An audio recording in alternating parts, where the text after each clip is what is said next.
अस्सलाम वालेकुम students, I am Jain Tabassum और आप लोग देख रहे हैं ज़ैन अकेडमी चैनल।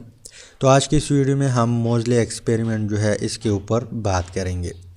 तो वीडियो स्टार्ट करने से पहले एक पॉइंट क्लियर करता हूँ कि प्रीवियस वीडियो जो है जो X rays and atomic number के ऊपर है उसमें और इसमें फ़र्क नहीं है। फ़र्क सिर्फ इतना है कि उसमें हमने एक्स रेज की जो फ्रीक्वेंसी है उसके ऊपर बात की है, और आज की इस वीडियो में हम इस एक्स रेज की जो वेवलेंथ है इसके ऊपर बात करेंगे। तो प्रीवियस वीडियो अगर आप लोगों को याद हो, ये जो मोज़ले हैं, मोज़ले ये एक साइंटिस्ट है जिन्होंने 1913 में एक्स रेस के ऊपर एक्सपेरिमेंट किया। एक्सपेरिमेंट कुछ इस तरह किया है कि उन्होंने एक इस तरह ट्यूब ले लिया, यहाँ पे उन्होंने कैथोड रखा, इलेक्ट्रॉन गन रखा, यानी यहाँ से इलेक्ट्रॉन जनरेट हो रहे थे, कैथोड रेस जनरेट हो रहे थे। यहाँ पे उन्होंने एनोड रखा, इसके अलावा इसको हाई वोल्टेज बैटरी के साथ कनेक्ट किया और यहाँ पे प्रेशर भी कम किया। अब जैसे ही उन्होंने यहाँ पे वोल्टेज पास किया, यहाँ से इलेक्ट्रॉन गन से या कैथोड रेज जनरेट होना स्टार्ट हो गए, इलेक्ट्रॉन जनरेट होना स्टार्ट हुए यहाँ पे लगे, यहाँ पे कैथोड एनोड के ऊपर लगे, एनोड के ऊपर जैसे ही लगे यहाँ पे एक्स रेज प्रोड्यूस हुए। क्या प्रोड्यूस हुए? X rays. इसके अलावा उन्होंने यहाँ पे एक स्क्रीन रखा था। क्या रखा था? स्क्रीन रखा था। इसके ऊपर इस एक्स रेस का स्पेक्ट्रम चेक कर रहा था। अब इन्होंने बार बार ये एक्सपेरिमेंट किया, यानी तकरीबन 38 दफ़ा उन्होंने इस एक्सपेरिमेंट को रिपीट किया, लेकिन बार बार यहाँ पे जो एनोड है, जो टारगेट है, उसको चेंज करता रहा। यानी कभी एलुमिनियम रखा, कभी जिंक रखा, कभी कापर रखा, कभी पोटाशियम रखा, कभी सिल्वर रखा, कभी गोल्ड रखा, कभी मैंगनीज़ रखा। यानी यहाँ पे ये बार बार एक्सपेरिमेंट करता रहा, ये नोट को चेंज करता रहा, यहाँ पे ये मेटल यूज़ करता था। तो डिफरेंट किस्म के मेटल उन्होंने यूज़ किए।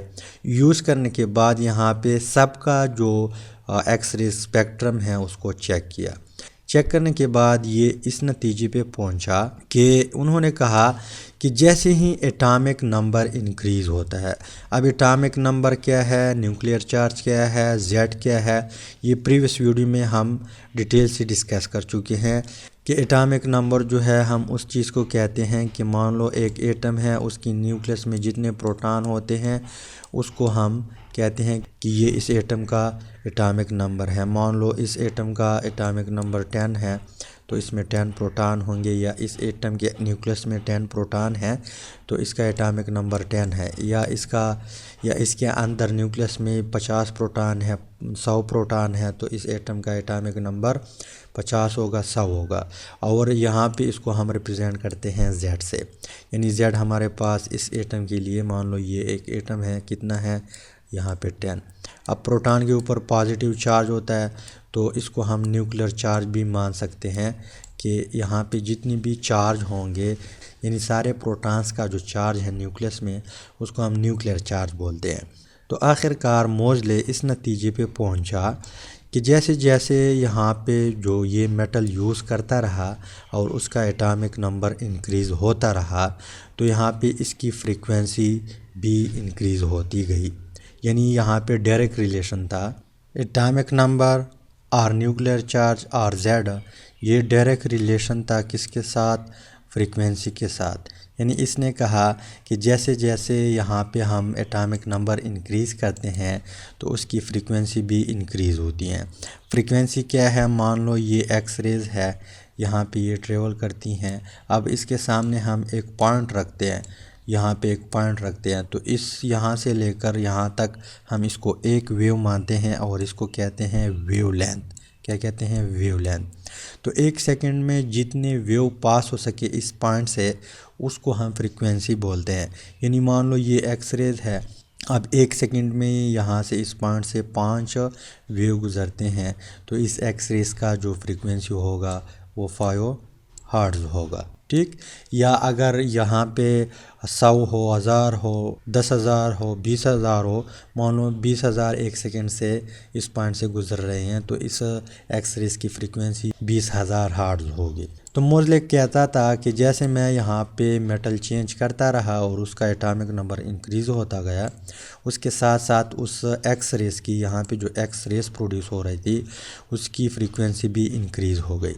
लेकिन उन्होंने फिर ये भी बता दिया कि जैसे जैसे एटॉमिक नंबर या न्यूक्लियर चार्ज या जेड इंक्रीज़ हुआ तो उस एक्स रेस का यहाँ पे जो प्रोड्यूस हो रहे थे एक्स रेज उसकी फ्रीक्वेंसी तो ज़्यादा हो गई, लेकिन उसका वेवलेंथ जो है वो डिक्रीज़ हुआ। क्या हुआ?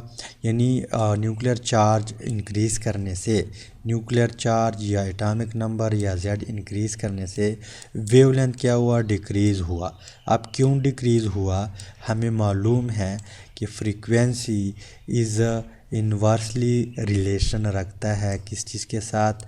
यहाँ पे वेवलेंथ के साथ। किस चीज़ के साथ? वेवलेंथ के साथ। अब इन्वर्सली रिलेशन का क्या मतलब है कि जब हम वो फ्रीक्वेंसी ज़्यादा करते हैं तो वेवलेंथ कम होता है, जब फ्रीक्वेंसी कम होती हैं तो वेवलेंथ ज़्यादा होती हैं। यानी एक को कम करने से दूसरा ज़्यादा हो जाता है या एक को ज़्यादा करने से दूसरा कम हो जाता है। जैसे मैं यहाँ पे एक एग्ज़ाम्पल देता हूँ। एक एक्स रेज़ है, यहाँ पे इसका वेवलेंथ इतना है। अब वेवलेंथ किस चीज़ को कहते हैं? दो तरफ या दो क्रस्ट के बीच जो डिस्टेंस है उसको हम वेवलेंथ कहते हैं यहाँ पे। और यहाँ पे इस एरिया से लेकर इस एरिया तक हम एक वेव मानते हैं। तो यहाँ पे एक पॉइंट है। क्या है? एक पॉइंट है। यहाँ से ये गुज़रेगा 1 सेकेंड में, मान लो 2 वेव गुज़रते हैं तो इसकी फ्रीक्वेंसी कितनी है? 2 हर्ट्ज़ है। 2 हर्ट्ज़ है।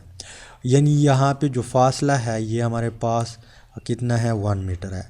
अब 1 मीटर में एक दूसरी एक्स रेज़ है, एक दूसरी एक्स रेज़ है और उसका वेवलेंथ कम है। क्या है? कम है। ठीक, ये दोनों वेव जो है, दोनों एक्स रेज़ जो है एक साथ एक पॉइंट से गुज़रते हैं, लेकिन इसका वेवलेंथ शॉर्ट है, कम है, इसका वेवलेंथ ज़्यादा है। दोनों का फासला सेम है। क्या है? दोनों का फासला सेम है। और टाइम भी हम नोट करते हैं कि 1 सेकेंड में ये कितने गुज़रेगा, 1 सेकेंड में ये कितने गुज़रेगा, लेकिन लेंथ दोनों का क्या है? सेम है। अब यहाँ पे देख ले, यहाँ पे 1 2 3 4 5 6 7 8 9 10 11 12 13, यहाँ पे जो इस एक्स रेस का फ्रीक्वेंसी है, यानी फ्रीक्वेंसी हम किस चीज़ को कहते हैं? एक पॉइंट से जितने वेव गुज़र सके उसको हम उस रेडिएशन का फ्रीक्वेंसी मानते हैं। अब वेव क्या है? यहाँ पे 2 क्रस्ट और ट्रफ के बीच जो वेवलेंथ है ये हमारे पास एक वेव है। तो 1 सेकेंड में यहाँ पे 1 मीटर फासले में जो वेव्स आते हैं ये 13 है। तो 1 सेकेंड में ये 13 वेव पास होते हैं इस पॉइंट से, तो इसका फ्रीक्वेंसी क्या है? 13 हर्ट्ज़ है। और 1 मीटर में यहाँ पे सिर्फ 2 वेव्स आते हैं, तो इट मीन्स कि यहाँ पे इसका जो फ्रीक्वेंसी है वो 2 हर्ट्ज़ है। तो कहने का मतलब ये है कि यहाँ पे वेवलेंथ ज़्यादा करने से यहाँ पे फ्रीक्वेंसी कम हो जाती है, या फ्रीक्वेंसी ज़्यादा करने से वेवलेंथ कम हो जाती है। अगर यहाँ पे इस वेव की आप वेवलेंथ कम करेंगे तो तब ये 1 सेकेंड में ज़्यादा वेव यहाँ पे गुजरेंगे, फ्रीक्वेंसी इसकी फिर ज़्यादा होगी। इन्वर्सली रिलेशन का मतलब ये है। तो मोज़ले ने कहा कि एटॉमिक नंबर इंक्रीज़ करने से फ्रीक्वेंसी इंक्रीज़ होती है, पर यहाँ पे उसका वेवलेंथ भी डिक्रीज़ होता है। क्या होता है? उसका वेवलेंथ डिक्रीज़ होता है। तो न्यूक्लियर चार्ज, एटॉमिक नंबर या जेड जो है, जैसे जैसे उन्होंने इंक्रीज़ किया और यहाँ पे जो एक्स रेज़ जनरेट हो रही थी, एक्स रेज़ प्रोड्यूस हो रही थी, उसकी वेवलेंथ कम होती गई, कम होती गई, कम होती गई। फ्रीक्वेंसी ज़्यादा होती गई, ज़्यादा होती गई, ज़्यादा होती गई। उम्मीद करता हूँ वीडियो की समझ आई होगी। इंशाल्लाह नेक्स्ट वीडियो में हम मोज़ले लॉ के ऊपर बात करेंगे। तो फाइनली थैंक्स फॉर वॉचिंग।